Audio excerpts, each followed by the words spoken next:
You know that feeling, right? That constant flood. Oh, yeah. Your Read Later app is just overflowing. You've got podcasts piled up you saved ages ago but never listened to.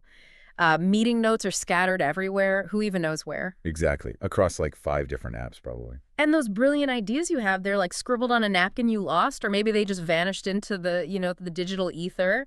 Do you ever just feel like you're drowning in information? All the time. It's Like over. you're constantly consuming, taking stuff in, but somehow you're never really using any of that potentially valuable stuff. Mhm. Maybe you've become what Tiago Forte, the author we're looking at, calls an information hoarder. You're just stockpiling content, and you have this nagging feeling you'll never actually look at it again. And it just sits there, right? Creating this low-level digital anxiety. Exactly. It's a really modern problem, isn't it? It really is. The sheer volume of data hitting us every day. Mm. Books, articles, videos, emails, chats, social media feeds. It's relentless. Our brains just weren't built for this scale. Absolutely not. Our biological brains, amazing as they weren't designed to process, store, and especially retrieve information at this kind of pace and volume. And that anxiety you mentioned, that sort of low-level overwhelm, that's the real cost, isn't it? It is. It's that feeling that genuinely good ideas, maybe crucial insights, potential connections, Hmm. they're just constantly slipping through our mental fingers. Yeah, and what makes it even more frustrating is the timing, you know? Oh, tell me about it.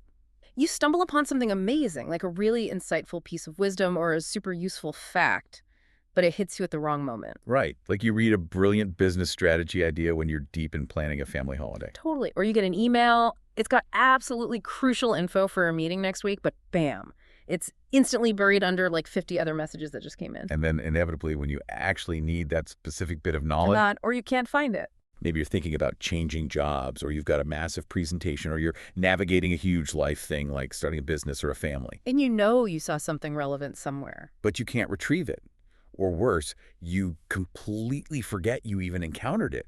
It's like, having all the ingredients, but no recipe, or maybe no kitchen even. Yeah, exactly. It's just lost potential. Precisely. And our natural memory, our biological brain, it's notoriously fragile, right? It gets overwhelmed by complexity Yeah. and just sheer volume so easily. So trying to make it hold everything is just stressful. It's incredibly taxing. Yeah. It strains our cognitive capacity. It takes up mental bandwidth and drains energy that we could be using for, well, better things. Like what kind of things?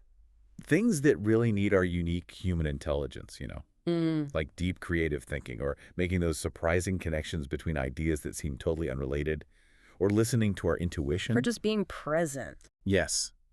Being fully present for meaningful moments. Mm. Enjoying cooking a meal, actually connecting with loved ones, self-care, hobbies.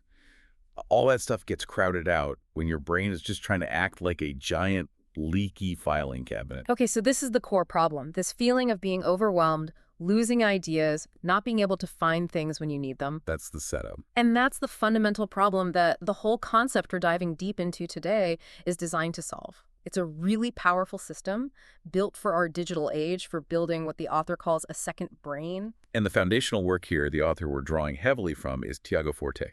His work in personal knowledge management, or PKM, really gives us the framework and the practical steps for creating this external system. And his own personal story is, wow, it's incredibly powerful. It really shows why a system like this isn't just some productivity hack, but it can be genuinely life-changing. Yeah, it's quite something. Tiago actually experienced severe short-term memory loss back in his early 20s. It was due to medication for a chronic illness he had. And he describes it really vividly, saying it felt like having the cognitive capacity of an 80-year-old when he was only 24. That's intense. So his own brain was failing him in a way. Exactly. That profound personal challenge, that limitation of his own biological brain, it basically forced him to find a way to externalize his memory, his knowledge, pretty much everything he needed just to function and, get by. So necessity was the mother of invention here. Totally. He started this whole process by scanning mountains of physical patient records from his job, turning them into digital, searchable notes. Okay, from physical to digital. And that necessity, born from this really deep personal need to compensate for a biological limitation, that became a key starting point, a catalyst for the whole second brain system he eventually developed.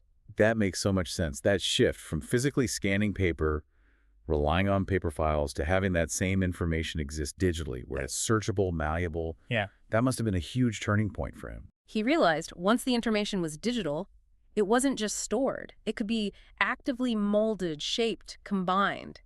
You could detect it towards specific goals. Right. It's not static anymore. And that realization really sparked the bigger idea. Building this comprehensive, actionable, external system for managing all of your knowledge, not just patient records. Yeah, if your own brain can't reliably hold on to everything you need, you absolutely need a trusted system outside of it to do that heavy lifting. And while Tiago's story comes from a specific medical challenge, the need for a system like this feels pretty universal now, right? Especially for anyone working with information. Definitely. Knowledge workers, as they're called. Think about that example the author uses, Nina's experience. It resonates with so many people I know. Her morning starts, she opens her email. And boom, plans derailed. Completely. Urgent subject lines flashing, important people demanding immediate attention. It's just this relentless flood of demands. That's instant adrenaline spike. That feeling of your whole morning being hijacked. Yeah. And you end up spending your best, most energetic hours just fighting fires, reacting to crises, basically chipping away at other people's to-do lists. Instead of focusing on your own priorities, your own standards, the important strategic work you wanted to do. Exactly. And that feeling is just, well, it's the default reality for so many professionals, isn't it? Sadly, yes. Yeah. Constantly shuffling information around reactively, bouncing from one urgent thing to the next. Never really feeling that calm confidence that you can actually find what you need when you need it to do your best work. You might try a new app, right? A new task manager? Yeah, people try. But often those tools just become another isolated silo, another place where information gets fragmented, another thing to manage. It can actually compound the problem. Adds another layer of cognitive load instead of reducing it. Precisely. Okay, so let's nail this down. The core problem isn't a lack of information. We're drowning in it. No, we have unprecedented access. The real problem is our inability to effectively manage it, connect it, and retrieve it right when we need it for action, for creation. We get stuck in that cycle. Passive consumption, digital hoarding. But we fail to actually apply it, to make something meaningful with it. And that brings us right to the mission of this deep dive today. It's not just about fancy note-taking techniques. No, it's way bigger than that. It's about understanding and actually implementing a practical framework, building a digital system that acts as a dynamic extension of your biological mind. An extension of your mind. I like that. Yeah. And the system is designed to free up your first brain, your biological one, from that exhausting job of trying to remember absolutely everything. So you can trust that your knowledge is safe, connected, and ready when you need it. Exactly. Instantly accessible the moment inspiration strikes or an opportunity comes up. And the ultimate goal, it's to help you do your most impactful work, pursue your most meaningful goals, and honestly, live a more creative, fulfilling life. Okay, let's really unpack this then. We mentioned personal knowledge management, PKM. Tiago Forte positions his second brain system within this broader field. Right. PKM, essentially, is all about empowering individuals, helping us capture, organize, and actually use everything we know more effectively. It's not a brand new idea then. No, the field really started gaining traction back in the 90s. It was spurred by the sudden explosion of information available through the early internet. Ah, makes sense. Suddenly, everyone had way more data than they could handle with index cards and filing cabinets. Exactly. University students, researchers, early knowledge workers, they needed new methods.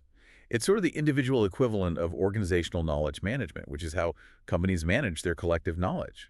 So just like personal computers changed productivity and personal finance tools changed how we manage money. PKM, through systems like the second brain, aims to fundamentally change our personal relationship with knowledge itself, make it more powerful, more manageable. And the second brain is the sort of practical, actionable system for doing PKM in our digital lives today. How does Forte define it simply? He calls it a digital archive of your most valuable memories, ideas, and knowledge. Simple as that. Okay, an archive. But more than that, you can think of it as your personal cloud, maybe your digital field notes, or simply an external brain. An external brain. But the critical distinction he always makes is that it's not just storage. It's not a digital filing cabinet you dump things into and forget. Okay, so what is it then? It's designed as a tool for thinking, for processing information, for making connections, for creating. He loves that Steve Jobs metaphor. Technology as a bicycle for the mind. Right, I remember that. Just like a bike amplifies our physical ability to get around, The right digital tools and systems for knowledge management, when used well, can seriously enhance our cognitive abilities, help us move towards our goals way more effectively than just relying on our memory alone. Bicycle for the mind. That's really evocative. It suggests action, movement, enhanced capability, Hmm. not just passive storage. Exactly. So the goal is building this system where you can confidently, easily recall pretty much anything you might want to remember right when you need it to achieve whatever you want to achieve. And it's private by default. That seems important. Crucial. Your second brain is yours alone. You control what goes in, how it's structured. Nothing is automatically shared unless you explicitly decide to express something from it, like writing an article, giving a talk, creating something. Okay, so how do we actually build this thing? How do we use it? Forte introduces a core method, right? An operating system, he calls it code. Yes, the CODE method, C-O-D-E. It stands for capture, organize, distill, and express. Code. Tiago Forte calls it the creative code. It's like a map, a repeatable process for navigating these overwhelming information streams we face every day. Like a modern version of something people used to do. Exactly. It's a modern take on the old commonplace book tradition. For centuries, thinkers and scholars kept notebooks to collect quotes, ideas, observations, facts from their reading and experiences. Code adapts that core idea for the speed and volume of the digital age. Okay, let's break it down. First step, C, capture. The instruction is keep what resonates. What does that really mean, like in practice? It means saving anything that sparks something in you. Anything that resonates emotionally, intellectually. Something that makes you go, interesting, or wow, or just feels genuinely noteworthy to you personally in that specific moment. So it could be anything. A quote, a random thought. Absolutely. A powerful quote from a book, a surprising statistic from a podcast, a fleeting original thought you have while walking down the street, a cool image, a diagram. It's incredibly varied. And why focus on resonance? Why not just try to capture everything that seems objectively important? Because Forte sees resonance as your intuition speaking directly to you. It's a signal about what genuinely interests you, what connects with your current thinking, or maybe what your subconscious thinks might be useful or meaningful down the road. So it's a way to understand yourself better, too. Definitely. Cultivating this habit helps you see what really grabs your attention. Plus, there are big mental health benefits. Yeah. Well, when you know you have a trusted place to put these fleeting thoughts or insights or useful tidbits, you can consciously let go of the mental strain of trying to remember them all. Right. You capture it, you trust the system has it, and your brain can relax a bit. Exactly. It frees up your biological brain to focus on other things. And this selective capture, based on resonance, it also helps you filter out all the digital noise and distraction. You focus only on the information that actually adds value to you. Okay, so resonance is key, but you'd also capture things that are just plain useful, right? Oh, for sure. Information that's directly relevant to a problem you're trying to solve right now, or an interest you're actively pursuing, or a goal you're working on. That's gold. And what about things that challenge you? Yes. Information that challenges your existing beliefs, or surprises you, or contradicts what you thought you knew, that stuff is incredibly valuable to capture because it often leads to the biggest learning moments or breakthroughs. And it's not just external stuff like articles. No, absolutely not. It's crucial to capture internal knowledge too, your own thoughts, reflections, memories, original ideas right alongside the external stuff like facts, data, quotes, images. And capturing the context is important too, right? Like the source, the author, the link. Yes, definitely. Most modern capture tools actually make this pretty easy. They grab the metadata automatically. But knowing where something came from is vital if you need to check it later, cite it, or go back to the original for more detail. So each captured node is like a building block. Exactly. Think of them as knowledge building blocks. Each one is a piece of information filtered through your unique perspective, saved securely outside your head. The length doesn't matter. Could be one sentence, could be a whole article excerpt. If you encountered it, judged it valuable, and saved it securely, it's a good note. What are some good tools for this capture step? The Notes app is central, you said, but what else? Yeah, the digital notes app is the heart of it. Forte mentions popular ones like Notion, Evernote, Roam Research, Obsidian. They all have different strengths, but the core job is centralizing your captured knowledge. But it's more than just that one app. Oh yeah, it's a whole ecosystem feeding into it. E-reading apps where you highlight text and export it. Read later apps like Pocket or Instapaper for web articles. Simple notes apps on your phone for quick thoughts on the go. Even highlighting stuff in social media apps if you can export it. The key is getting it back to the main Notes app. That's the fundamental principle. Route the valuable stuff from all these different places back into your central hub. Avoid scattering your insights across 20 different apps you'll never systematically check again. What about audio or video?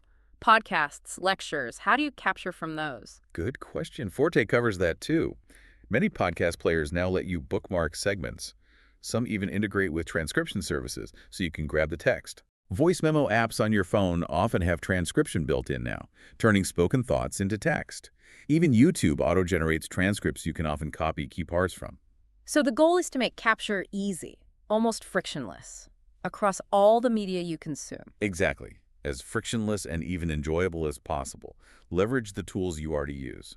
Okay, so let's say you've got this capture habit going. You're grabbing things that resonate, things that seem useful. Now what? Doesn't that just become another kind of digital pile, even if it's all in one place? That is the exact risk. And that's precisely why the next step, organize, is so critical.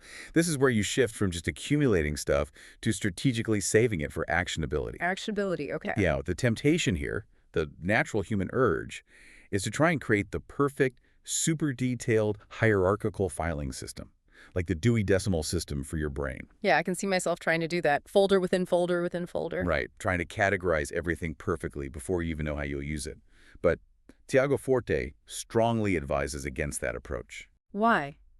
Isn't perfect organization the dream? Neatness can be nice, but the main purpose of organizing in the second brain isn't just tidiness. It's not about creating a static, perfect system that predicts every possible future need. That's impossible. Okay, so what is the purpose? It's organizing for action. Your projects, your priorities, your interests, they're always changing, right? A rigid, fixed system will get outdated fast, become a chore to maintain, or just fail you when your focus shifts. So you organize based on what you're actually doing. Exactly. You organize based on the work you're currently doing or the areas of your life you're actively managing. Organizing by actionability and relevance now or in the near future. And the method he recommends for this is PARA. Yep, PARA. It's Forte's flexible system for organizing your digital life. Stands for Projects, Areas, Resources, and Archive. It's designed to be dynamic, to adapt as your life changes. Okay, let's break PARA down. P is for projects. Projects. These are defined as a series of tasks linked to a specific goal, and crucially, they have a deadline or a clear desired outcome in a specific time frame. This is your most action-oriented category. Examples. Completing a report for work, launching that new product, remodeling the kitchen, planning a wedding, things with a definite endpoint. And organizing notes by project means the info is there when you're working on that thing. Precisely.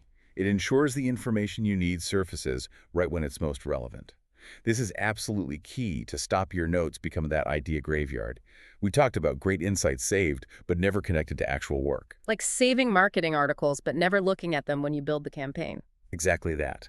Forte uses great historical examples, even from before digital tools, like Francis Ford Coppola making The Godfather. He didn't just read the book. He physically cut pages out, pasted them into a binder, added his own notes, shot ideas, character thoughts, right alongside the text. That binder, his prompt book, he considered his most vital tool, even more than the script.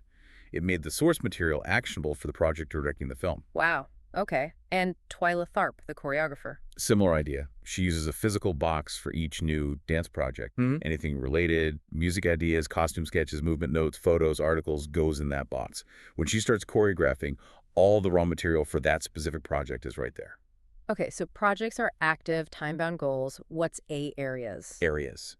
These represent the ongoing spheres of responsibility in your life that you need to manage over time.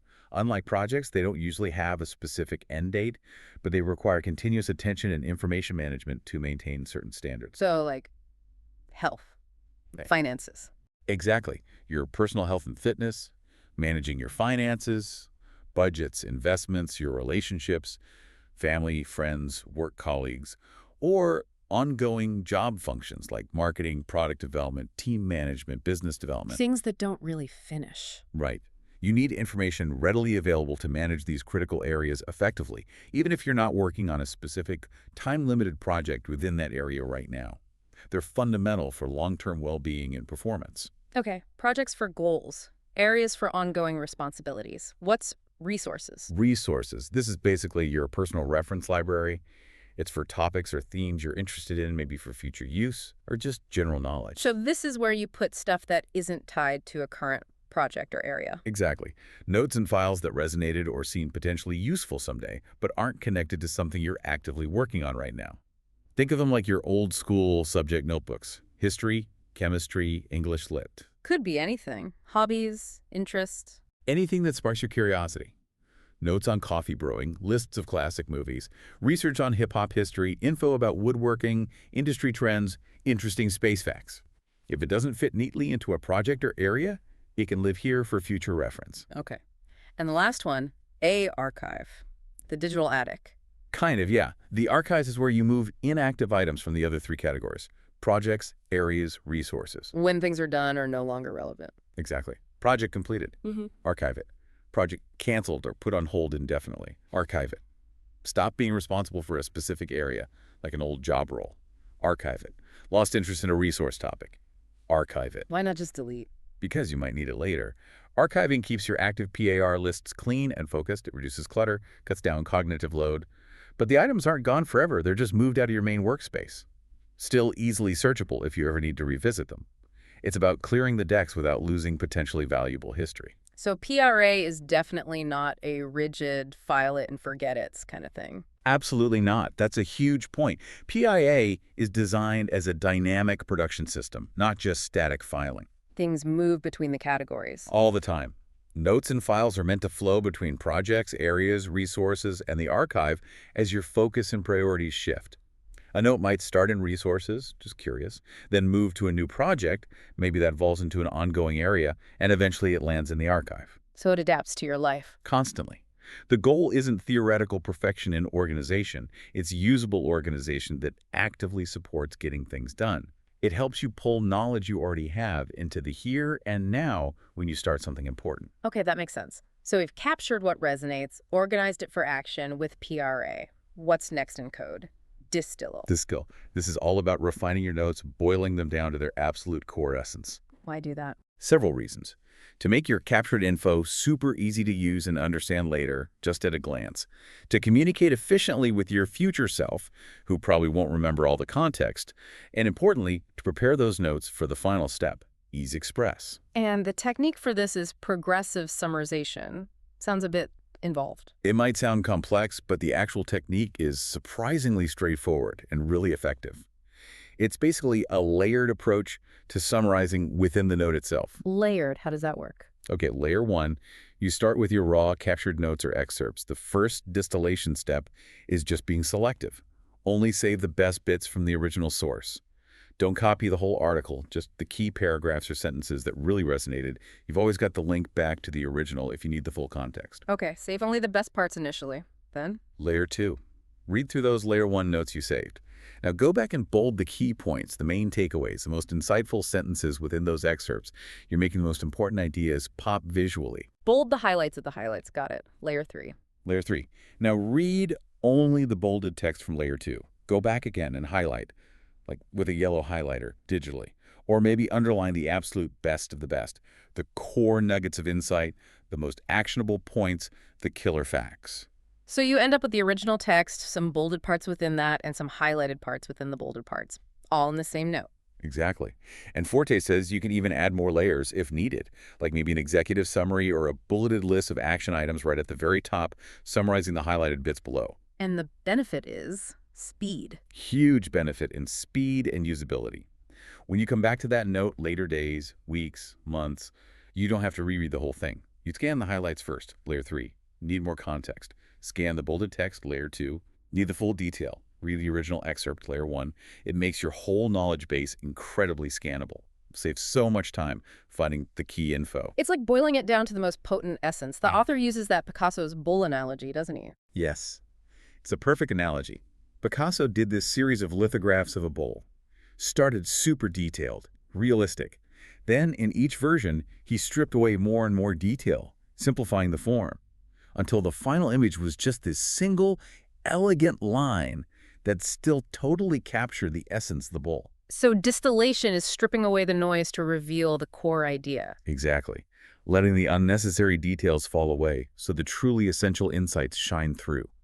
It's a process you see everywhere, like documentary makers taking mountains of footage and distilling it into a compelling story. So the goal isn't necessarily to remember more, but to make sure the most important stuff is visible and easy to grab. Precisely. It's a way to consciously let yourself forget the less critical details so the really valuable ideas stand out. And doing this actually improves your thinking because the best parts become unavoidable. Forte gives that practical example, right? Summarizing notes after a call with his lawyer. Yeah, it's a great one. Instead of just saving the raw notes, he quickly bolds and highlights the key decisions made, the action items, the follow-up questions. Then, before the next call, he can just glance at the note, instantly recall the critical points, seem incredibly prepared, and save on expensive, billable time. And it's practice too, right? For being more concise. Definitely. It's direct practice in identifying the core message in any piece of information and communicating succinctly. Really valuable skill in itself. Okay. We've captured, organized with PARA, distilled with progressive summarization. Now the final step, express. Express. This is the payoff. The whole reason you're building the second brain in the first place. Express is about actively using your knowledge, creating things, sharing things, acting in the world. Because just collecting knowledge isn't the point. Exactly. Forte points out this major trap people fall into. Endless consumption, endless learning, but never actually moving to application. Like reading tons of business books, but never starting the business. Or gathering loads of research, but never writing the proposal. Absorbing relationship advice, but never having the tough conversation. Express is about bridging that gap. This is where the knowledge actually does something. Yes. And this is where two concepts become super powerful. Knowledge assets and intermediate packets, or IPs. Intermediate packets, what are those? IPs are basically reusable building blocks that you create along the way, often as a natural result of capturing and distilling. Like what? They could be lots of things. A really well-distilled note on a specific topic, an outtake, maybe a section, or an idea you cut from one project but saved because it was good, a work-in-process document. A final deliverable itself can be an IP for something else later. Even IPs created by others that you've captured and maybe distilled. They're concrete chunks of your crystallized knowledge. So knowledge isn't just abstract stuff in books, it's in my emails, my notes, my saved files. Exactly. It exists in your own digital stuff already. You just need to actively mine it, shape it, and recognize these usable units, the IPs. And how do these intermediate packets help you express, help you create things? They have some huge advantages. First, they let you make real progress even in tiny chunks of time. Instead of needing like 4 uninterrupted hours to stare at a blank page. Which never happens. Right. You can work on refining one small IP or combining a couple in just 15 or 20 minutes between meetings.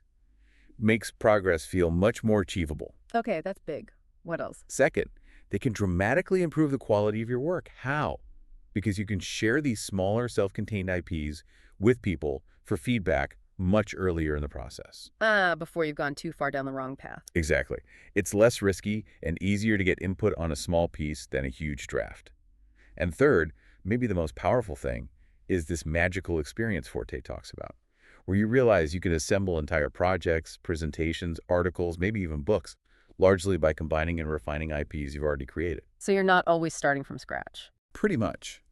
The scary blank page becomes much less intimidating because you're starting with this rich collection of pre-built, already thought through building blocks, like Legos for your ideas. Okay, Legos for ideas. I like that. It sounds way more efficient and less daunting. It really is. It's fundamentally about reusing the intellectual work you've already done. Forte also talks about the creative process itself, how it needs both divergence and convergence. Divergence and convergence. Divergence is the opening up phase. Exploring ideas, gathering info, that's like the capture step and maybe the early parts of organize. Brainstorming, researching. And convergence. Convergence is the narrowing down phase, making choices, refining, structuring, finishing. That's where Distill and Express really come in, bringing something to completion, shipping it. And you need both, right? Can't just stay in divergence forever. Exactly. You have to converge to actually finish things and put them out into the world, even though it's often tempting to just keep researching or exploring. So does the second brain system help specifically with that convergence part, making the decisions, finishing? Yes, it offers concrete techniques. One he calls working with an archipelago of ideas. Archipelago of ideas. Yeah, it's his term for digital outlining. Instead of a rigid top-down outline, you start with your collection of building blocks, your IPs, your distilled notes, and you arrange them visually, flexibly, in a digital space, like arranging islands in an archipelago. It feels less rigid, more adaptable than a traditional outline on paper. Okay, makes outlining less scary. What else? Another simple but powerful one is the Hemingway Bridge. From Ernest Hemingway. Yeah, Yeah. the idea is when you stop working on something, like a writing session, stop mid-thought or even mid-sentence. Don't Right. finish the idea completely Why? because it creates an easy way back in next time. You know exactly where to pick up. It prevents that inertia, that staring at a blank page feeling when you start again, helps connect work sessions smoothly. Keeps the momentum going. Clever. And a third convergence technique, really useful when facing deadlines, is dial down the scope. Dial down the scope. Sounds like project management. It is, but enabled by your second brain. When a project is getting too big or complex to finish on time, you intentionally reduce its features or scope to ensure you can complete and deliver something. Like cutting features from a software release? Exactly. Forte uses a fitness app example. Maybe your grand plan had workout tracking, calorie counting, a gym finder, charts, and a social network. To hit the launch date, maybe you've cut the social network and the gym finder for version 1. Okay, but what happens to the cut ideas? This is the crucial part. You save those cut features, those ideas, those sections of text as intermediate packets in your second brain. So they're not wasted. Not at all. That slide you cut from this presentation might be perfect for the next one. That detailed chapter you removed from a report could become a blog post later. Nothing is truly lost. It just becomes a potential building block for a future project. That's brilliant. It helps you ship the current thing and builds assets for the future. Totally. And Express isn't just about creating things for yourself. It's also hugely about sharing with others. Right, putting it out there. Forte emphasizes that sharing is how you discover which of your ideas are really your cornerstones, the most valuable ones. Getting feedback is critical. And you become a curator. Yeah, potentially. Yeah. By sharing what you've gathered and distilled, you can help others make sense of things too. You contribute to collective understanding. That example of Patrick the pastor is so powerful. Remind me. He uses his second brain to organize everything related to his congregation themes, stories, quotes, anecdotes about people. So when he needs to prepare something really personal and important, like a memorial service. He has all this material ready. Exactly. He can draw on everything he's captured and distilled about that person, connect dots maybe no one else saw, and create this incredibly meaningful tribute. He feels like 80% of the work is already done before he even starts writing, because the knowledge is organized. Wow. That really shows how this can impact others directly. It really does. And it underlines that creativity and expression aren't just for artists. It's a process. Organizing influences, making connections, like Taylor Swift constantly jotting down song ideas in her notes, or Octavia Butler drawing on her life and reading to build her sci-fi worlds. It's about finding your voice, your insights, and contributing in your arena, whatever that is. Okay, so we've covered the problem, overload, the concept, second brain, and the code system, capture, organize, para, distill, express. This sounds amazing, but also maybe a bit daunting to implement all at once. Yeah, it can definitely feel that way. And that's a key point Forte makes. Building a second brain isn't about flipping some giant switch overnight. It's not a weekend project. No, it requires building new habits. But the good news is these habits can start really small and you can integrate them gradually. Yeah. It talks about organizing as you go. Like that chef analogy, mise en place. It's exactly preparing and organizing your ingredients and tools before and during cooking so everything's ready when you need it. The goal isn't perfect, rigid organization that takes hours. It's usable, reliable organization that reduces friction when you need to think or act. So what habits should someone focus on first? Forte suggests a few key routines, like having a simple project kickoff checklist. Before you start any new project, you run through a few steps. Like what? Maybe capturing your initial thoughts and goals for it, reviewing any relevant notes or IPs you already have in your second brain on this topic, clearly defining what success looks like for this project, maybe communicating key stuff to collaborators, just gets you started on the right foot using knowledge you already have. And then the flip side, a project completion checklist. For when you finish. Or if it gets canceled. Right. A simple routine to formally wrap it up. Archive the project folder and its notes. Briefly review the outcome against the goals. Maybe answer a couple of quick postmortem questions. What went well? What didn't? What did I learn? Communicate completion to whoever needs to know. So you capture the learnings and clear out the active space. Exactly. It captures the knowledge generated by the project and files it away properly so it doesn't clutter your active lists, but it's still searchable later. What about just keeping things tidy day to day? Yeah, ongoing maintenance is vital. Consistent weekly or monthly reviews. This is dedicated time, doesn't have to be long, maybe just 15, 30 minutes a week to process incoming stuff and just check in on your system. What do you do in that review? Clear out your inbox's email, read later app, the main inbox in your notes app where raw captures land.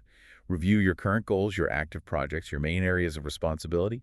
Reprioritize tasks if needed. It's just about staying on top of the flow and making sure your system reflects your current reality. And just generally paying attention during the day. Yes, cultivating noticing habits. Just being more mindful of what resonates, what ideas pop up, what useful info you stumble across, and making that tiny effort to capture it in the moment. That's how you engineer serendipity. Stop those valuable little insights from getting lost. It really sounds like the specific app you use, the technology, is maybe less important than the system itself and the habits around it. Absolutely. Forte is really clear on this. The digital notes app is the central hub, yes, the foundation.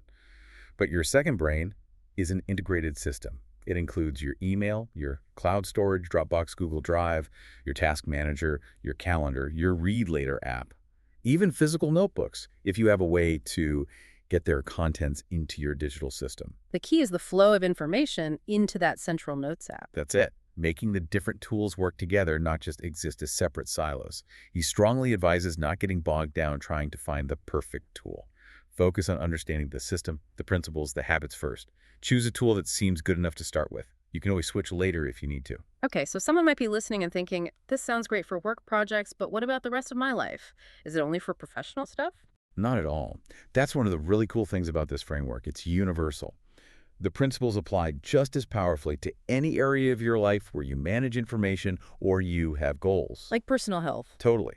Track workouts, save nutrition notes, log progress data, finances, organize bills, investment research, budget docs, relationships, save notes from important talks, gift ideas, happy memories, hobbies, collect tips, tutorials, inspiration project plans. Forte gives examples like weight loss or dating. Yeah, even managing info for co-parenting. Applying capture, organize, distill, express to these personal areas brings clarity, reduces stress, helps you apply insights to improve your life way beyond just work tasks. It feels like doing this consistently would also teach you a lot about yourself over time. It absolutely does. You've been saying? Tremendous self-knowledge emerges. When you consistently capture what resonates, what questions keep popping up for you, what ideas you keep returning to, you start seeing clear patterns. You see your own obsessions. Pretty much. You understand your recurring interests, your persistent curiosities, the specific problems you feel drawn to solve. Like how the physicist Richard Feynman kept that list of his 12 favorite problems to bounce new ideas off of. Your second brain helps you identify your core questions, your unique preoccupations, and also the valuable lessons you've learned from your own life experiences. And knowing that stuff is important. It's profoundly important that self-knowledge is fundamental for self-direction, for making conscious choices about how you spend your time and energy. Ultimately, for finding and clarifying your purpose.